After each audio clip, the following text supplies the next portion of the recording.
Почнува рехабилитацијата на патот во село Дабиле. Поради асфалтирањето на коловозните ленти, сообраќајот на овој патен правец се одвива со повремено чекање и пренасочување на сообраќајот.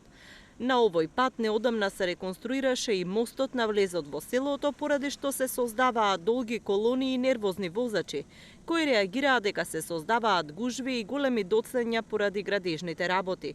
Инаку останатиот дел од патот Струмица-Дабиле треба да се реконструира од излезот на градот до влезот на селото и да добие уште 2 ленти, со што би бил брза делница со 4 коловозни ленти.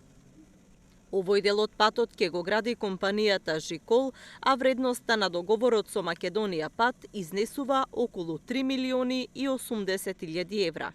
Тротоарите, уличното осветлување, одводнувањето и сообраќајната сигнализација ќе ги прави општина Струмица, а договорот во вредност од 1 милион и 600 илјади евра го доби градежната компанија Джови Компани.